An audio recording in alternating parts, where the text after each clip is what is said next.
What's going on, guys? It's Jimmy here. Welcome to our daily show where we discuss everything going on here in our country that you need to know about here on a daily basis.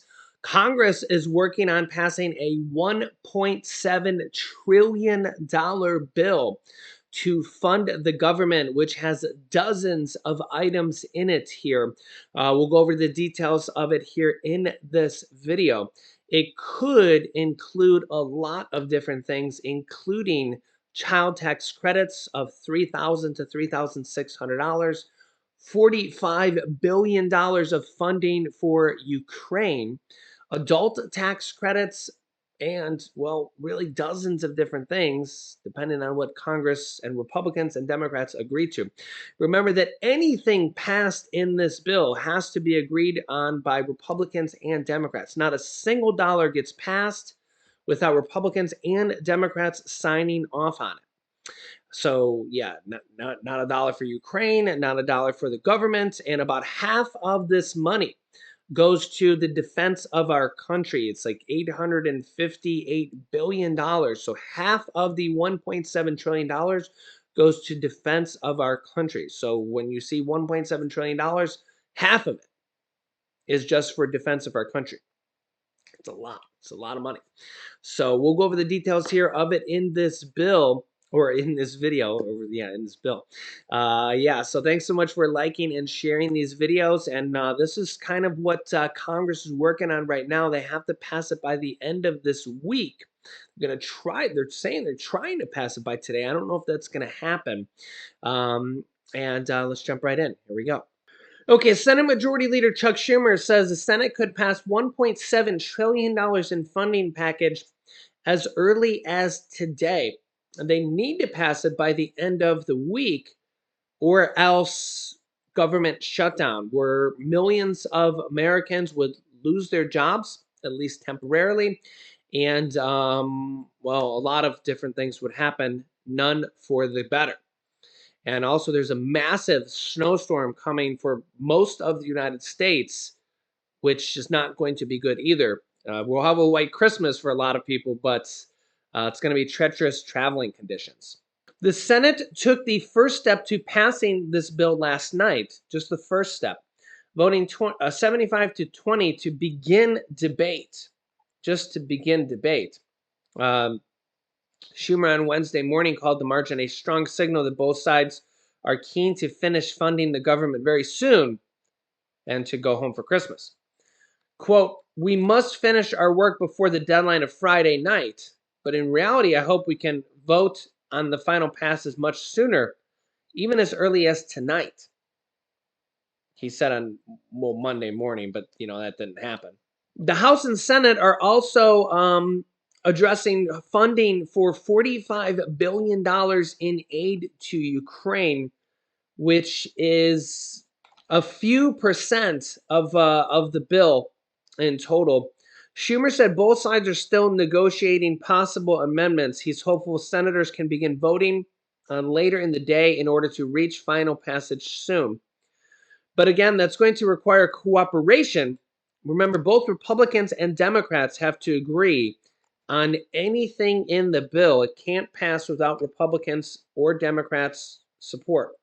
So I urge my colleagues not to stand in the way of moving this process forward. Nobody wants a shutdown. The government funding is scheduled to lapse on Friday at midnight under a deadline on a short-term measure passed last week. The 4,155-page package made up of 12 annual appropriation bills includes $772 billion in non-defense discretionary spending and $858 billion in defense.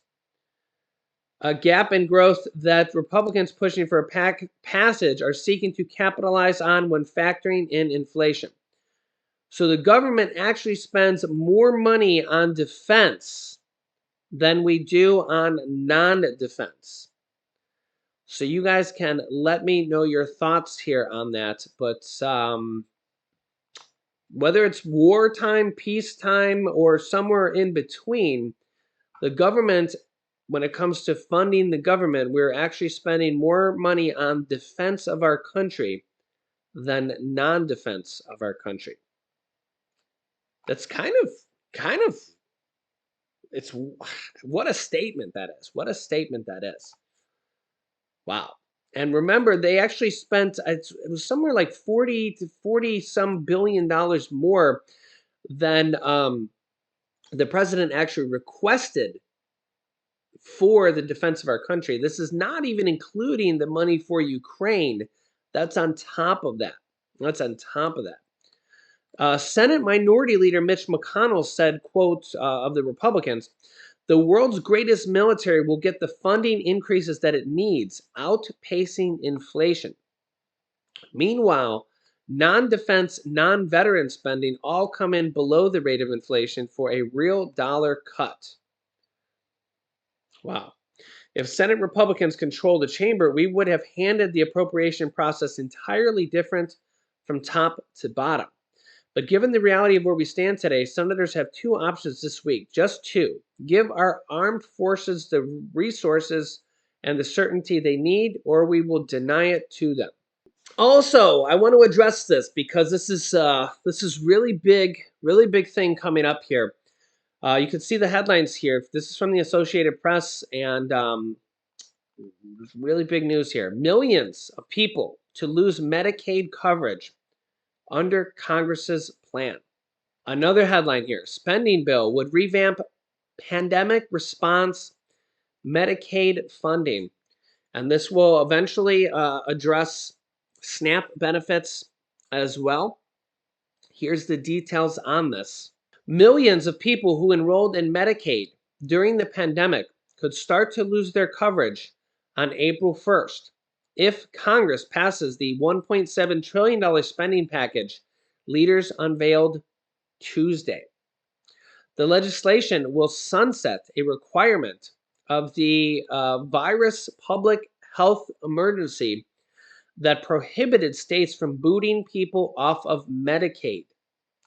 The Biden administration has been under mounting pressure to declare the public health emergency over, with 25 Republican governors asking the president to end it in a letter on Monday. 25 Republican governors asking the president to end it in a letter on Monday. That's important. That's half the country. I think, that's just about all of the Republican governors. And I'm not sure exactly how many Republican governors there are, but that's probably about all of them, which cited growing concerns about bloated Medicaid enrollment. Quote, this is a positive for states in terms of planning. However, this will come at the cost of some individuals losing their health care, said Massey Worley, a principal at health consulting firm Avalor. Millions are expected to be bumped from the program, which grants health care coverage to nearly 80 million low-income people throughout the country. The federal government will also wind down extra funds given to states for the added enrollees over the next year under the proposal.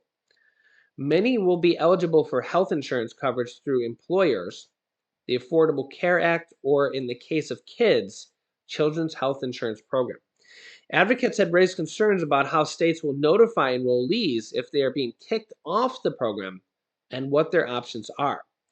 The effort will particularly be challenging for some of the country's poorest people who may not have stable home addresses or access to the internet or phone services to check their status. If passed, the spending package would allow states to start kicking people off the program as early as April, but require them to notify enrollees first. People who are on Medicaid should make sure their contact information is up to date on their accounts and that they check their mail frequently to keep an eye on their eligibility status as that April 1st date nears, says Robin Rudowitz, the director of Medicaid and Kaiser Family Foundation. There is likely to be people who fall through the cracks. This move will free up additional funds, however, to pay for more stable health insurance coverage for children in low-income households by requiring states to keep those children on Medicaid for at least a year once they've enrolled. A push requires states to extend Medicaid to new mothers for a 12-month period after giving birth, and however failed to make the cut. The District of Columbia and 27 states currently extend coverage for a 12-month period for postpartum mothers. The spending package also extends the telehealth flexibilities that were introduced during the pandemic and led healthcare systems around the world, around the country, to overhaul their approach to deliver care by smartphone or computer more frequently. Under the proposal, the restrictions that once tightly governed telehealth care under Medicare will stay loosened through the end of 2024. That will give Congress more time to study the program and how widespread fraud is through this program. You can see here, quote, "The pandemic has taught our nation some painful lessons, and we owe our family communities to make sure we never go through this again."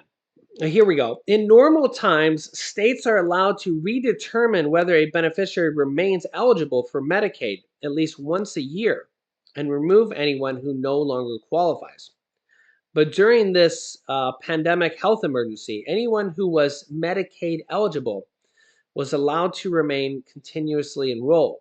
As a result, enrollment surged to record numbers. Removing Medicaid coverage from the public health emergency was a major priority for Republicans. I'm not sure why, but it would also give state health officials certainty. Also, note here that when they do end the emergency pandemic declaration, that may mean or will mean the end of extra SNAP benefits of $95 a month for all the states that are doing those extra benefits as well. So I'll keep you up to date here on all of this as well. Here is Senate Majority Leader Chuck Schumer with an update on this $1.7 trillion package that they're working on between Republicans and Democrats. Take a listen. Okay, and I'm glad to be joined by Senators Murray, Stabenow, and our great friend and leader, Senator Durbin came, and Senator Durbin, but our great friend and leader, Senator Leahy. Well, as everyone saw last night and early this morning, things are moving in the right direction. Chairman Leahy and Ranking Member Shelby released a long-sought, bipartisan, bicameral omnibus appropriations bill at 1:30 a.m. this morning for fiscal year 2023. And after a lot of hard work, this package represents an aggressive and essential investment in American families, American workers, and in our national defense. It will give our troops a raise, it'll make health care more affordable for millions, and it fulfills the promise Democrats made to defend democracy at home and abroad. I particularly want to thank Chairman Leahy and Ranking Shelby for working on this omnibus for months. The bill's a fitting tribute to send off our two esteemed appropriators. If the omnibus goes down as their final legislative contribution as senators, then I say bravo, well done, thank you. The sooner we pass the omnibus, the better, and I'm hopeful no senator will stand in the way of finishing our work before Friday. It's too important to the American people. As you know, there's a big storm coming in the middle of the country on Thursday and Friday, so we'd like to finish this as soon as possible. But we must finish it, of course, by Friday when the government funding expires. Now let's turn to the omnibus itself. The bill's overflowing with good news. One of the most important pieces of this bill is the Electoral Count Act, which will not just reaffirm Democrats' commitment to passing democracy reforms, but it's an important step to preserve our democracy in generations to come. The Electoral College process was flawed, and this makes some very significant corrections. I said months ago we would do everything we could to pass this bill, and now we're following through. The omnibus is going to fill our promise to stand with Ukraine, with our friends in Ukraine, with billions more in emergency economics. On the home front, The omnibus is aggressive, generous, and far-reaching in health care, making it more affordable and more expansive. Patty's going to talk about this, I believe, but people have not followed the amazing changes. This was a really great thing to improve health care of the American people, particularly working-class people, poorer people, including that every child in America who qualifies for Medicaid or CHIP will be guaranteed at least 1 year of continuous health coverage. A lot of the kids, when they turned 19, their health coverage changed. They didn't have continuous coverage for a year, and it got dropped. That was a terrible thing. It was one of our big goals. We will, for the first time, permanently extend a policy from the American Rescue Plan that gives states a full year of postpartum coverage. We've been trying to get that for a long time. That's for moms on Medicaid and CHIP. The omnibus represents also a new offensive battle in the mental health crisis. I really fought hard, along with Senator Stabenow, who will talk about it, to make sure this package will allow seniors to get Medicare coverage for counseling, including funding to train new psychiatrists, create mental health mobile units, instruct Medicare to cover outpatient mental health. We're going to attack the opioid crisis head-on by expanding options for medication-assisted treatment, also make never-before-seen investments in suicide prevention, maternal mental health, pediatric mental health. We're going to make health care more accessible than ever, assuring that Medicare beneficiaries can use telehealth through 2024. This is so important in rural areas. I go to my upstate rural hospitals, and this is their number one ask. We're also making health care more accessible we're also increasing support for rural and low-income hospitals. We're going to keep our promise to veterans. Many of the things that we voted on this summer, we said we had to fund, and we're doing it. We're funding the PACT Act. For manufacturing and science, we secure our first major down payment in tech hubs that we authorized in the CHIPS bill. Largest dollar increase for National Science Foundation ever, including securing a surge of funds for the new Technology Directorate and the STEM workforce. Combined with the investments in the Department of Energy and Commerce, we provide billions with a B to support universities, national labs, manufacturers, entrepreneurs. So I'm talking for a while, there's a lot to celebrate. There's more. Can't stop talking about it because it's so good. We've largest increase in Pell Grants over a decade, $500. It's now $7,395. The ladder up, going to college for poor kids, working kids, gets a little bit easier, okay? We secured billions in homeless assistance grants, billions for rural housing services, over $1 billion for home investment partnership programs, $1 billion for housing in the elderly, $2 billion for child care access. So, it doesn't include everything we wanted. McConnell blocked a lot of things I cared about, like 9/11 health. He just said no at the end, but it's a big step. The bill is a big step in the right direction. So let me know your thoughts here in the comments. Some good stuff, some bad stuff. Yeah. Also, I want to do our trivia question. We're giving away thousands of dollars here in total. If you can guess the answer to this trivia question, you could win money directly from us.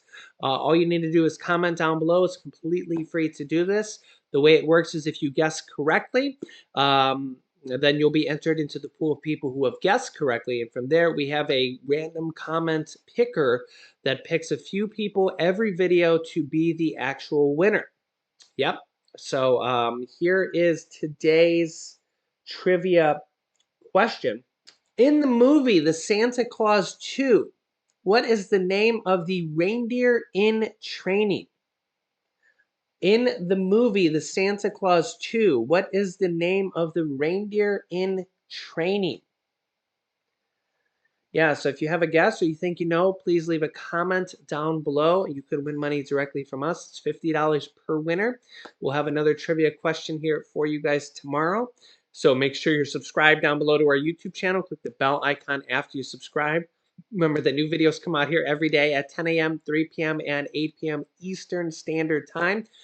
Tune in at those times here every day for new videos, pretty much every single day. And I'll give you guys our holiday schedule here as we get a little bit closer here. We're going to have a special video for you guys here on Christmas Eve, I think, here as well. And thanks so much for liking and sharing our videos. And you can click here to watch my newest video next. And you can click here to see my newest video on Congress trying to make a deal on $3,000 checks. So click on one of those videos next. Thanks for watching, guys, and I'll see you in the next video.